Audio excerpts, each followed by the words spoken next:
Apparel mades up and home furnishing के सभी छात्रों को मेरा नमस्कार। आपने पिछले सेशन में use of different types of needle and threads for swing machine और हैंड के बारे में जानकारी प्राप्त की थी। आज हम यूनिट 2 का identify different type of measuring and marking tool के बारे में जानकारी प्राप्त करेंगे।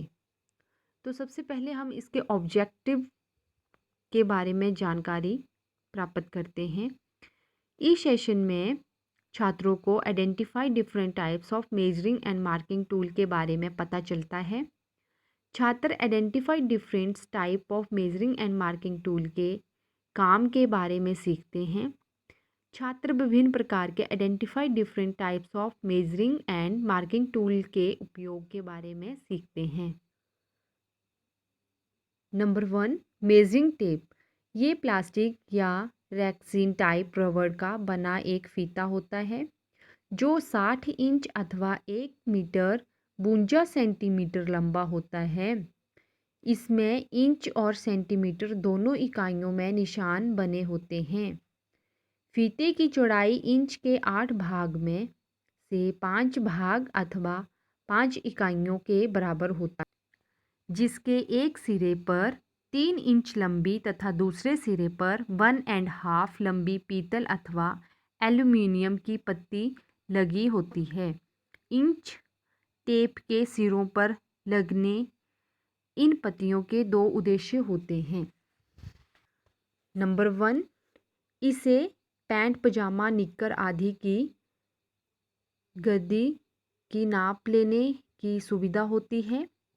नंबर 2, माप लेने के बाद इसको लपेटने तथा रखने में सुविधा होती है। नेक्स्ट है एल स्केल गुनिया। गुनिया के नाम से भी जाना जाता है। ये लकड़ी अथवा लोहे का बना एक आकृति का उपकरण होता है जिसकी एक भुजा 12 इंच तथा दूसरी भुजा 24 इंच लंबी होती है। इसकी भुजाओं पर इंच तथा सेंटीमीटर दोनों इकाइयों के निशान बने होते हैं। वैसे पुराने समय में इस पर केवल इंच में ही निशान लगे होते थे। टेलरिंग व्यवसाय में लकड़ी का बना एल स्केल आमतौर पर प्रयोग में लाया जाता है। नेक्स्ट है फुट रूल। ये आमतौर पर लकड़ी, प्लास्टिक तथा स्टील के 12 इंच से लेकर 24 इंच तक लंबाई में बनते हैं, जिन पर इंच तथा सेंटीमीटर दोनों प्रकार के निशान बने हैं। इसका प्रयोग केवल ड्राफ्टिंग आदि तैयार करते समय लाइन खींचने तथा रेखा मापने के लिए किया जाता है और इसका माप कर लेने के लिए प्रयोग में नहीं लिया गया है। नेक्स्ट है फ्रेंच कर्व। फ्रेंच कर्व का एक सेट होता है जिसमें 12 फ्रेंच कर्व होते हैं तथा लकड़ी या सेलुलाइड किस्म के पारदर्शी प्लास्टिक के बने होते हैं। कटिंग टेलरिंग व्यवसाय में आमतौर पर 12 में से 3-4 फ्रेंच कर्व का ही मुख्यतः प्रयोग किया जाता है। इनका प्रयोग गले, मूंढे, कपड़ों के गले घेरे की गोलाइयों तथा इनके लिए प्रयोग किया जाने वाला ये एक टूल है। नेक्स्ट है ड्राफ्टिंग फाइल। विभिन्न प्रकार के वस्त्रों की ड्राफ्टिंग को अभ्यास के अनुसार तैयार कर एक फाइल तैयार की जाती है जिसका परीक्षार्थी अपनी आवश्यकता के अनुसार प्रयोग कर अपने अपने व्यावसायिक प्रशिक्षण को सुचारू रूप से पूर्ण कर सके। नेक्स्ट है टेलर चौक।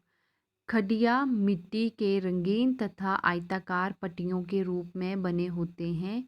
इस किस्म की चौक के निशान ब्रश की मदद से आसानी से हटाए जा सकते हैं। आमतौर पर चाइना क्ले द्वारा निर्मित टेलर चौक अच्छी होती है। इस चौक का प्रयोग कपड़े पर निशान तथा ड्राफ्टिंग तैयार करते समय किया जाता है। नेक्स्ट है ड्राफ्टिंग टेबल।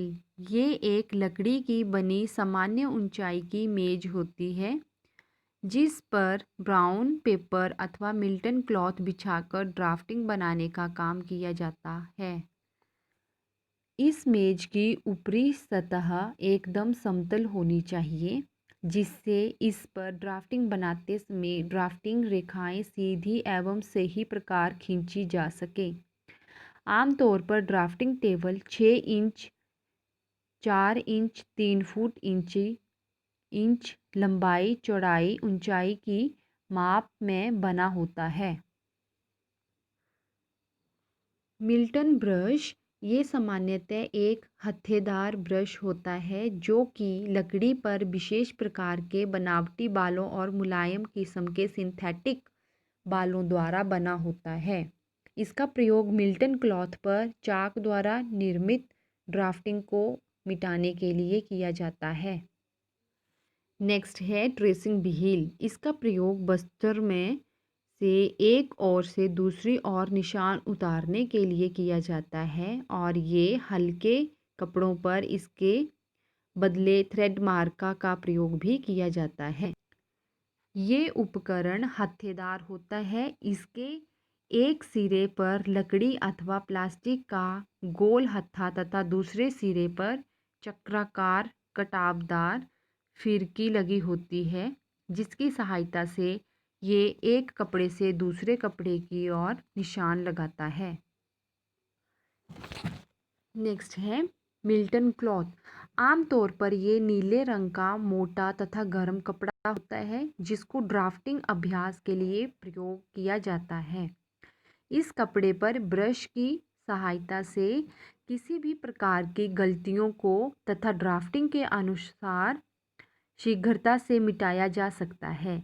इसके अतिरिक्त गोलाइयों को बनाने का अभ्यास भी इस कपड़े पर आसानी से किया जाता है। इसीलिए कटाई सिलाई वेबसाइट में ड्राफ्टिंग अभ्यास के लिए इसका प्रयोग किया जाता है। नाप लेने के उपकरण एवं सहायक साज सज्जा की आवश्यकता पड़ती है। उनमें से कुछ उपकरण ऐसे होते हैं जिनके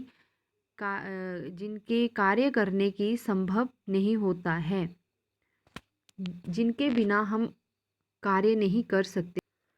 उपकरणों एवं साज सज्जाओं की सहायता से कटाई एवं सिलाई कार्य निपुणता सरलता के साथ साथ कम से कम समय और समानता के साथ किया जाता है। अतः इसी प्रकार हमें सिलाई कला से जुड़े रहकर हर व्यक्ति महिला को उपकरणों तथा इनके इस्तेमाल करने की विधि का अच्छा ज्ञान होना अति आवश्यक होता है। नेक्स्ट है इसके ओवरव्यू।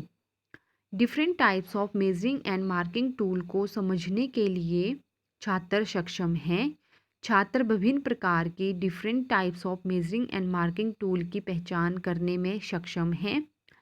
छात्र विभिन्न प्रकार के different types of measuring and marking tool की व्याख्या करने में सक्षम है। आगे हम नेक्स्ट टॉपिक नेक्स्ट वीडियो में पढ़ेंगे। तब तक के लिए नमस्कार, थैंक यू। आगे हम नेक्स्ट टॉपिक नेक्स्ट वीडियो में पढ़ेंगे। तब तक के लिए नमस्कार, थैंक यू।